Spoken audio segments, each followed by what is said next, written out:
In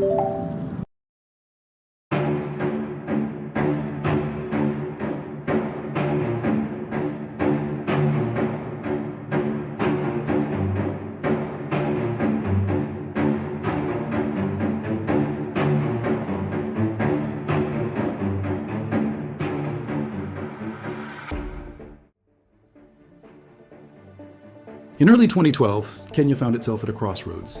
A wave of attacks had struck the heart of communities in Garissa, Eastleigh, and Mandera, shaking the nation's sense of security. The peace that so many had worked hard to build felt fragile, threatened by an invisible enemy that struck without warning. But Kenya is not a nation that stands still in the face of adversity. This was not a moment of despair, but a moment of reckoning. The Kenya Defense Forces, already engaged in Operation Linda Nchi inside Somalia, knew their mission had just become more critical. It was no longer just about pursuing a threat abroad. It was about defending the homeland, protecting every Kenyan, and ensuring that fear would not win. The resolve was clear. The nation would fight back, not with anger, but with strategy, courage, and an unbreakable spirit. This is the story of how the KDF turned a moment of crisis into a demonstration of resilience and strength. As dawn broke over Nairobi, the highest echelons of Kenya's security apparatus convened.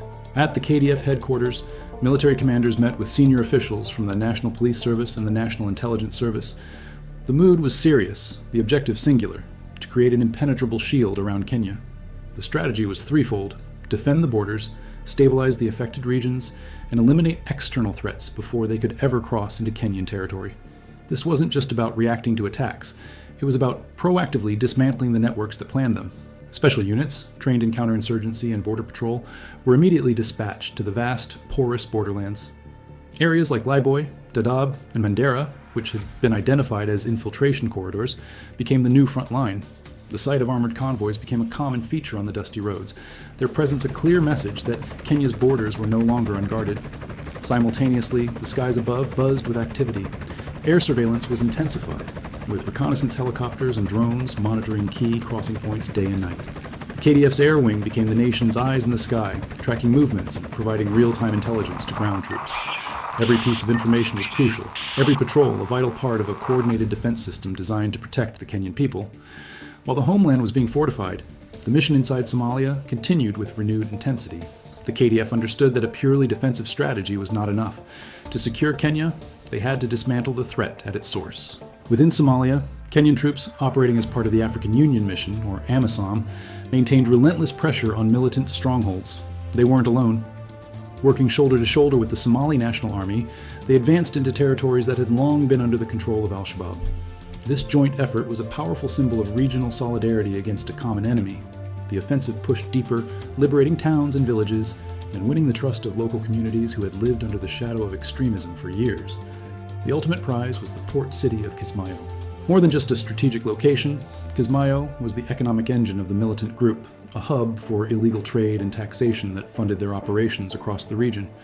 The battle for Kismayo was fierce, a testament to the skill and bravery of the combined forces. Its eventual fall in late 2012 was a monumental turning point. The capture of the port choked off a primary source of funding for the militants, disrupting their supply lines and severely weakening their operational capacity.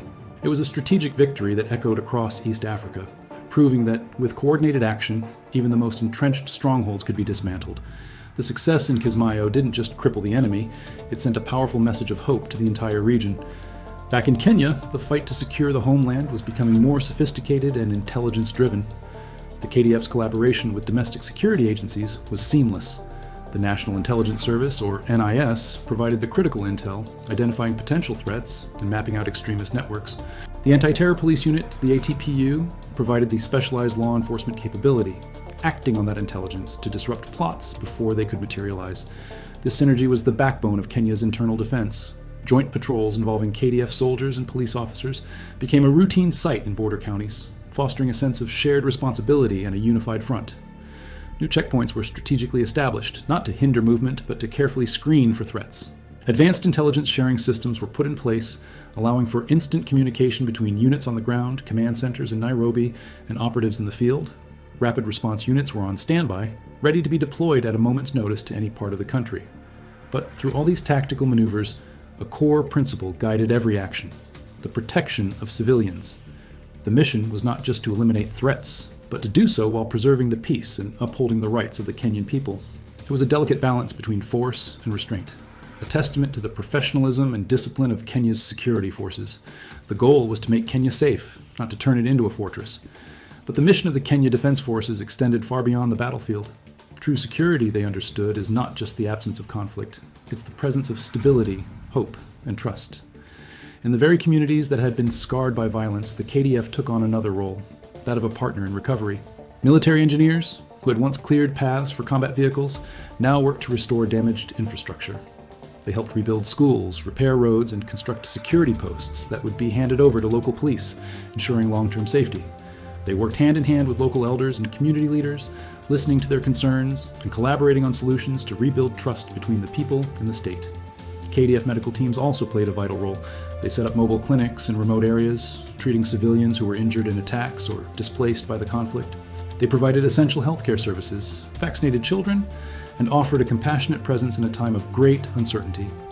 Their work with humanitarian organizations like the UNHCR in areas near the border helped support thousands of displaced families, providing them with food, shelter, and a sense of security.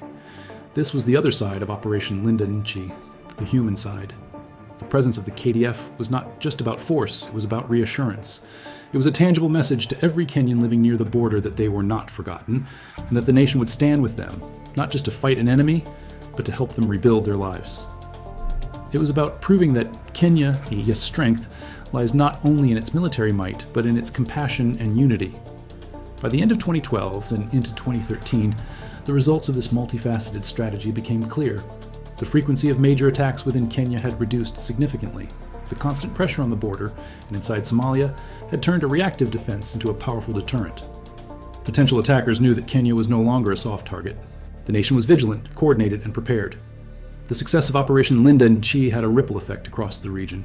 It demonstrated the effectiveness of proactive cross-border security cooperation and inspired a stronger, more integrated East African security framework under the umbrella of AMISOM.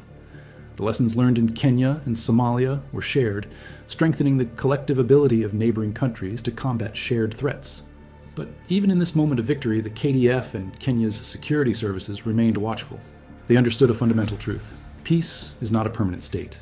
It is a precious condition that must be protected daily through vigilance, intelligence, and an unwavering commitment to national security. The soldiers on patrol, the analysts monitoring communications, and the officers at checkpoints all knew their work was never truly done.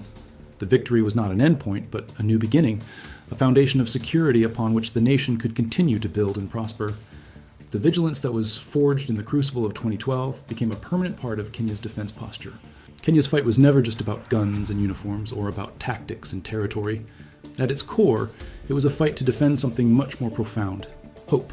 It was a battle for the hope of children being able to walk to school without fear, the hope of families gathering in markets and places of worship and peace, and the hope of a nation standing tall, united, and resilient in the face of those who sought to tear it apart.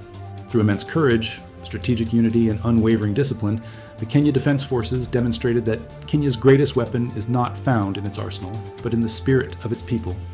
The story of Operation Linda Nchi is a powerful reminder that when a nation comes together to defend its values, it is truly invincible. Thank you for watching. If you found this story insightful, please like, share, and subscribe for more content on history and security. Stay safe and stay informed.